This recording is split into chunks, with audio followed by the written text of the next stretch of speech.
संक्रांतीसाठी हळदी कुंकवाला काहीतरी स्नॅक करायचे असेल किंवा मुलांना काहीतरी खायला द्यायचे असेल तर असा एक पदार्थ जरूर बनवा, ज्यामध्ये तुम्हाला वाटेल त्या भाज्या तुम्ही वापरू शकता आणि ते तुम्ही स्त्रियांना हळदी कुंकवाला स्नॅक म्हणून सुद्धा देऊ शकता। नमस्कार, मराठी स्वयंपाकमध्ये आज आपण करतोय बटाट्याचे नगेट्स, जे वरून एकदम कुरकुरीत आणि आतून एकदम सॉफ्ट होतात, जसे रेस्टॉरंट्समध्ये मिळतात तसेच। तर रेसिपीला सुरुवात करूया। तर सर्वात पहिली मिक्सरच्या भांड्यामध्ये अर्धा कप वाटाणा घालायचा, नंतर 10 ते 12 लसणाच्या पाकळ्या घालायच्या आणि याला छान असे वाटून घ्यायचे। त्यानंतर कढईमध्ये 2 चमचे तेल घालायचे। तेल आपल्याला छान असे कडकडीत तापवून घ्यायचे। आता तेल छान तापलेलं आहे, यामध्ये घालायचे जिरे। आता जिरे छान फुलले की यामध्ये आपल्याला 1 चमचा चिली फ्लेक्स घालायचा। चिली फ्लेक्स नसेल तर तुम्ही साधे आपले हिरवी मिरची असते ती सुद्धा तुम्ही या ठिकाणी वाटून घालू शकता। चिली फ्लेक्स आणि जिरे छान परतवल्या गेल्यानंतर जे आपण तयार केलेले वाटाण्याचे वाटण होते ते आपण यामध्ये सर्व घालून घ्यायचे आणि याला चांगले असे परतवून घ्यायचे। आता मी या ठिकाणी फक्त वाटाण्याचा वापर करते, तुम्ही हवं तर गाजर किंवा शिमला मिरची या ठिकाणी वापरू शकता। आता आपण वाटाण्याचा मसाला या ठिकाणी छान परतून घेतलेला आहे। आता यामध्ये आपल्याला घालायचा 1 चमचा गरम मसाला घालून याला पुन्हा एकदा छान असे मिक्स करून घ्यायचे। आता छान मिक्स केल्यानंतर यामध्ये घालायचं आहे पाऊण कप पाणी घालायचं।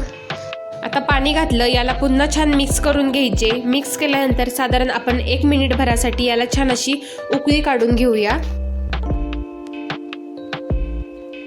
तर या ठिकाणी या पाण्याला छान अशी उकळी आलेली आहे। आता यामध्ये आपण घालूया अर्धा कप बारीक रवा घालायचा। आता बारीक रवा घालत असताना आपल्याला गॅस हा बंद करायचा किंवा एकदम बारीक करायचा आणि हा रवा छान असा मिक्स करून घ्यायचा। रवा आपण मोठ्या गॅसवर मिक्स केला तर रव्याच्या गुठळ्या होण्याची शक्यता असते किंवा रवा छान असा मिक्स होणार नाही, त्यामुळे बंद करा किंवा बारीक गॅसवर हा रवा छान मिक्स करून घ्या। आता आपण रवा छान मिक्स केलेला आहे। आता आपण गॅस चालू करायचा, बारीक गॅसवर याचा छान गोळा करून घ्यायचा आहे। तर या ठिकाणी तुम्ही बघू शकता छान असा गोळा तयार व्हायला लागलेला आहे। आता आपल्याला गॅस हा पूर्णपणे बंद करायचा आणि आपल्याला हे मिश्रण संपूर्ण गार होईपर्यंत ठेवून द्यायचे आहे। तर या ठिकाणी बघा, मी साधारण हे मिश्रण अर्धा तास छान गार होण्यासाठी ठेवून दिले होते। मिश्रण छान गार झालेले आहे। आता आपल्याला यामध्ये घालायचे 3 मोठ्या आकाराचे उकडलेले बटाटे, मी अशा पद्धतीने किसून घेतलेले आहे। ते 3ही बटाटे आपण या मिश्रणामध्ये घालूया। बटाटे घेत असताना छान असे मॅश करून घ्या किंवा किसूनच घ्या, मी या ठिकाणी किसून घेतलेले आहे।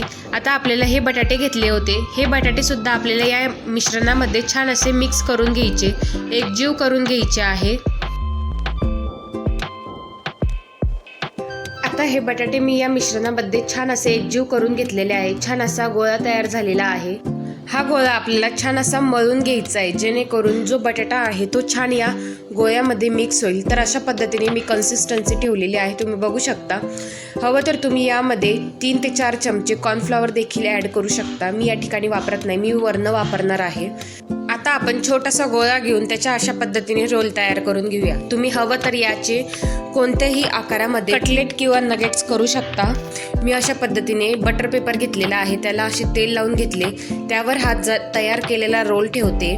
हा रोल मी अशा त्रिकोणी आकारात करते, तुम्ही हवं तर गोल सुद्धा करू शकता किंवा तुम्हाला हव्या तशा शेपमध्ये तुम्ही याला आकार देऊ शकता किंवा टिक्की टाईप सुद्धा हा रोल खूप छान होतो।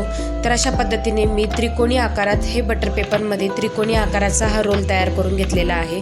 हा दिसायला खूप छान दिसतो, त्यामुळे मी त्रिकोणी आकारात केलेला आहे। तर अशा पद्धतीने आपण छान असा आकार देऊन झालेला आहे। आता आपल्याला हा रोल 1 तासभर आपल्याला फ्रीजमध्ये ठेवायचा आहे। तर 1 तासाभराने बघा रोल छान असा सेट झालेला आहे। हवं तर तुम्ही हा रोल तयार करून फ्रीजमध्ये एअरटाईट डब्यामध्ये ठेवलं तर 8 दिवस हे रोल किंवा हे कटलेट छान असे टिकतात। फक्त आपल्याला जेव्हा तळायचे त्यावेळेस बाहेर काढायचे, बाकीचे उरलेले परत एकदा फ्रीजला ठेवायचे। हे रोल आरामशीर 8 दिवस बरोबर टिकतात। तर आता आपल्या या रोलला वरून असे कॉर्नफ्लॉवर लावून घ्यायचे, खूप जास्त कॉर्नफ्लॉवर लावू नका, नाहीतर तेलामध्ये कॉर्नफ्लॉवर हे सुटते, त्यामुळे तेलसुद्धा घाण होते। त्यामुळे थोडेफार कॉर्नफ्लॉवर लावून आपल्याला हा रोल तयार करून घ्यायचा आहे। तर या ठिकाणी मी रोलला संपूर्ण कॉर्नफ्लॉवर लावून घेतले होते। आपल्याला आता हे रोल कट करून घ्यायचे, त्यासाठी आपण 1 इंच भराचे कटलेट तयार करून घेऊ किंवा तुम्ही तुमच्या आवडीनुसार या कटलेटच्या जाडीनुसार तुम्ही कट करू शकता। मी साधारण या ठिकाणी अर्धा ते 1 इंच भराचे हे कटलेट कापून घेते। तर अशाच पद्धतीने सगळे कटलेट आपण कापून घेऊया। तर या ठिकाणी आपले सर्व कटलेट कापून झालेले आहे। आता आपल्याला कॉर्नफ्लॉवर घ्यायचे। आता कॉर्नफ्लॉवर आपल्याला थोडे थोडे टाकत जायचे। मी या ठिकाणी चाळणीने कॉर्नफ्लॉवर टाकते, म्हणजे खूप जास्त कॉर्नफ्लॉवर पडणार नाही। थोडे थोडे करून आपल्याला सर्व कटलेटवर अशा पद्धतीने कॉर्नफ्लॉवर टाकून घ्यायचे। तर आता हे आपण कॉर्नफ्लॉवर या कटलेटवर टाकून घेतले। अशा पद्धतीने थोडे आपण टॅप करून घेऊया, कटलेटला कॉर्नफ्लॉवर हे व्यवस्थित लागतील। त्यानंतर कढईमध्ये तेल घ्यायचे। तेल आपल्याला खूप जास्त गरम करायचे नाही किंवा खूप कमी सुद्धा तापवायचे नाही। नॉर्मल टेम्परेचरवरचे हे तेल आपल्याला तापवून घ्यायचे। त्यानंतर आपण थोडे थोडे करून अशा पद्धतीने कटलेट सोडून घ्यायचे। खूप जास्त एक वेळा सोडायचे नाही, नाहीतर कटलेट हे चिपकण्याची शक्यता असते।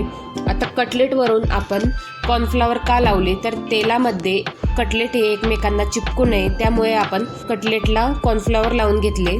आता हे कटलेट आपल्याला बारीक गॅसवर साधारण 2 मिनिट छान तळून घ्यायचे आहे। तर 2 मिनिटानंतर बघा कटलेटला छान असा रंग देखील आलेला आहे, छान असे कुरकुरीत सुद्धा झालेले आहे। तुम्ही बघू शकता छान असा कुरकुरीतपणा आलेला आहे, रंग सुद्धा छान आलेला आहे। आता आपण या कटलेटचे संपूर्ण तेल नितळून घेऊ आणि एका प्लेटीमध्ये हे कटलेट काढून घेऊया आणि उरलेले सर्व कटलेट आपण अशाच पद्धतीने तळून घेऊया। दुसऱ्या वेळेस कटलेट तळत असताना तेलाचे तापमान एकदा नक्की चेक करा, मगच कटलेट सोडा। तर अशा पद्धतीने आपण सगळे कटलेट या ठिकाणी तयार करून घेतलेले आहे। तर छान असे कुरकुरीत मस्त असे नगेट्स आपले या ठिकाणी बनवून तयार झालेले आहे।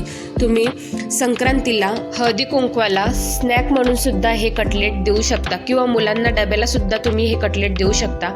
मी या ठिकाणी खूप जास्त भाज्यांचा वापर केलेला नाहीये, तुम्ही वाटेल त्या भाज्या तुम्ही या ठिकाणी वापरू शकता। तर तुम्हाला हे नगेट्स किंवा कटलेटची रेसिपी कशी वाटली ते मला कमेंटमध्ये नक्की सांगा। पुन्हा भेटूया अशाच एका नवीन व्हिडिओमध्ये, तोपर्यंत धन्यवाद।